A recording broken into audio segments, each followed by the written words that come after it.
And Yahweh visited Sarah as he had said, and Yahweh did for Sarah as he had spoken.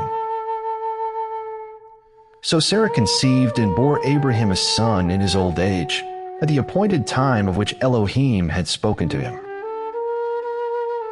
And Abraham called the name of his son who was born to him, whom Sarah bore to him, Yitzchak. And Abraham circumcised his son Yitzchak when he was 8 days old, as Elohim had commanded him. And Abraham was 100 years old when his son Yitzchak was born to him. And Sarah said, Elohim has made me laugh, and everyone who hears of it laughs with me. And she said, Who would have said to Abraham that Sarah would nurse children? For I have borne him a son in his old age. And the child grew and was weaned, and Abraham made a great feast on the day that Yitzchak was weaned. And Sarah saw the son of Hagar the Mitzrite, whom she had borne to Abraham, mocking. So she said to Abraham, Drive out this female servant and her son, for the son of this female servant shall not inherit with my son, with Yitzchak. And the matter was very evil in the eyes of Abraham, because of his son. But Elohim said to Abraham, Let it not be evil in your eyes because of the boy, and because of your female servant. Whatever Sarah has said to you, listen to her voice, for in Yitzchak your seed is called.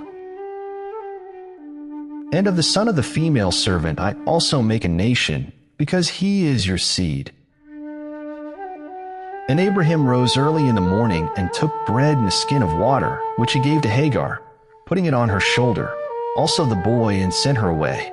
And she left and wandered in the wilderness of Beersheba. And the water in the skin was used up, and she placed the boy under one of the shrubs. And she went and sat down about a bow shot away, for she said, Let me not see the death of the boy. And she sat opposite him, and lifted her voice and wept. And Elohim heard the voice of the boy, and the messenger of Elohim called to Hagar from the heavens, and said to her, What is the matter with you, Hagar? Do not fear, for Elohim has heard the voice of the boy where he is. Arise, lift up the boy, and hold him with your hand, for I make a great nation of him. And Elohim opened her eyes, and she saw a well of water. And she went and filled the skin with water, and gave the boy a drink. And Elohim was with the boy, and he grew and dwelt in the wilderness, and became an archer. And he dwelt in the wilderness of Paran, and his mother took a wife for him from the land of Mitzrayim.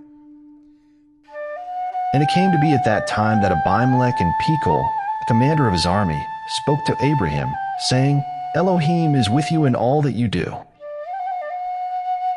And now swear to me by Elohim, not to be untrue to me, to my offspring, or to my descendants. Do to me according to the kindness that I have done to you, and to the land in which you have dwelt. And Abraham said, I swear.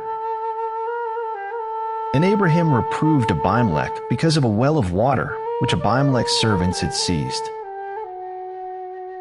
And Abimelech said, I do not know who has done this deed, neither did you inform me, nor did I hear until today. So Abraham took sheep and cattle and gave them to Abimelech, and the two of them made a covenant. And Abraham set 7 ewe lambs of the flock by themselves. And Abimelech asked Abraham, What are these 7 ewe lambs which you have set by themselves? And he said, Take these 7 ewe lambs from my hand, to be my witness that I have dug this well. So he called that place Beersheba, because the two of them swore an oath there. Thus they made a covenant at Beersheba. And Abimelech rose with Pekah, the commander of his army, and they returned to the land of the Philistines.